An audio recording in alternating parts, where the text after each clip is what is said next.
Transformers Dark of the Moon is an interesting beast, to say the least. I mean, the film starts out with this breathtaking, this glorious opening that intertwines the Transformers with the moon landing, and then you eventually find out that it's also intertwined with Chernobyl. But the way that director Michael Bay opens the movie on Cybertron, showing that last Autobot ship trying to escape the final days of Cybertron just to land on the moon, and the NASA Apollo missions were actually to try and find that ship to explore the dark side of the moon, as Frances McDormand says. Our entire space race of the 1960s, it appears, was in response to an event. And that is something that I always appreciate about movies that intertwine their movie with history, but it has to be done right. I mean, sure, you could always take your main characters and say, hey, they were involved with World War II, or hey, they were involved with Chernobyl, or hey, they were involved with the moon landing. But it won't work unless you have every, or at least most, loopholes and loose ends tied so that it feels real, so that it feels genuine. Just like in the first two movies that came before this, we are still following Sam Witwicky, who has now graduated from college and has moved to Washington, D.C., with his new girlfriend, Carly, played by Rosie Huntington Whiteley. And let me just start out by saying I really, really like this girl, and I actually really, really enjoyed her character. I mean, yeah, some of the things that she said were a little outlandish, and some of her dialogue was pretty ridiculous, but I really enjoyed her character, and I thought that she actually did a very good job acting. Is the dialogue here great? No. Did it win an Oscar for the screenplay? No. The dialogue in here, much like most other action flicks, the dialogue here is not what you go to see this movie for. However, you cannot talk about the dialogue, though, in the screenplay without mentioning the cast they got involved with this movie. It is absolutely insane that they got even half of these people to be in this film.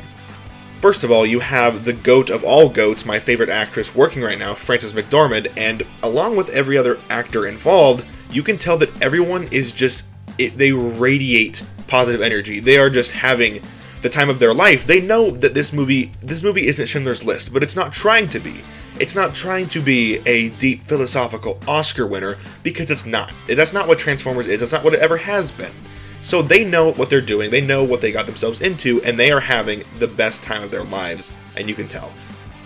Not only do you have Shia LaBeouf once again returning, you also have his girlfriend, Rosie Huntington Whiteley, you have Frances McDormand, you have John Turturro, you have Peter Cullen once again voicing Optimus Prime, you have Hugo Weaving return to voice Megatron, and you have the late, rest in peace, Leonard Nimoy voicing Sentinel Prime, who also voiced Galvatron in the Transformers, the movie from 1986. And Sentinel Prime is by far the greatest villain in any of these Transformers films, and he's one of my favorite characters in any of these Transformers films as well.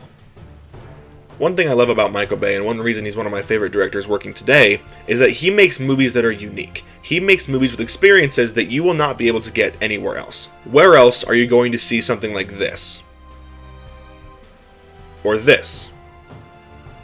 Or even this? Sure, you can find movies that try to replicate that, but Michael Bay always infuses his films with a decent plot, usually. Like Transformers 2 and 5, those are not good movies.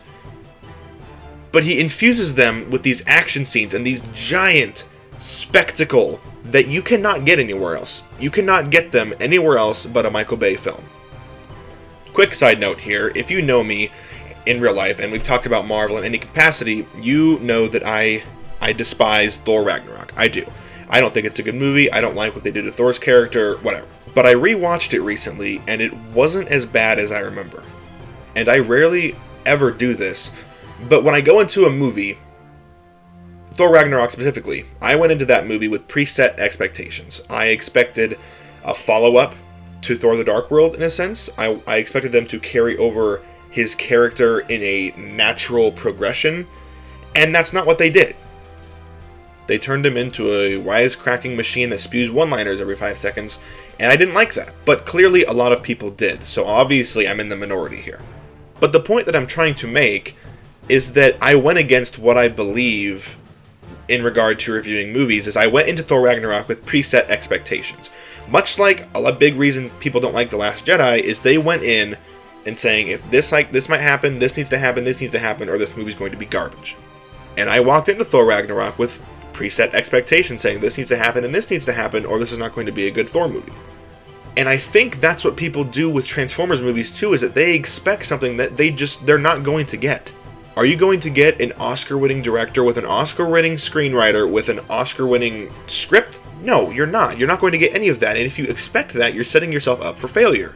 You're going to get a decent story, a plot you can get behind, characters that are pretty outlandish, but ones that you can relate to in a sense, and awesome, dumb action. That's what you get in a Transformers movie. It is truly the perfect action movie, and if you expect anything more than that, you are going to be disappointed. And I think that's a good place to close. If you could take anything from this video, just take with it that even though you don't like a movie, or that you don't, not even just Transformers, if you don't like a movie, or if you do love a movie, and you find someone that disagrees with you, that's not a bad thing. Cats, released a couple years ago, is one of the worst movies I've ever seen, and a travesty on humanity. But I understand that there were probably some people that really enjoyed that movie, or hit them in a different way than it hit me. And that's good. We should celebrate people liking other movies than us, because the conversation would get boring very quickly if we all liked the same things. So whether it's the Star Wars prequels, or whether it's the Star Wars sequels, or whether it's Transformers, or whether it's some Marvel movies, some DC movies, the Hobbit movies, some Harry Potter movies, some indie movies, some horror movies, every movie that you love, you should celebrate that. And don't let anyone else change your opinion. I'm not trying to change your opinion on Transformers. I'm just hoping that you guys will give it another chance if you don't like it, and look at it in a different light, what director Michael Bay was trying to convey. But that'll do it for today's video essay. Thank you guys so much for watching. My last couple video essays have done really well. I know I haven't made a video in a long time. I know this is kind of out of left field, but I've wanted to make a video on this movie for a long time because it means a lot to me, and I know a lot of people don't like it, but I know a lot of people that do. So, voice your opinions down below, have a debate, just keep it nice, keep it healthy, keep it respectful, and hopefully I will be more active on here, make more video essays for you guys, and I will see you guys in the next one.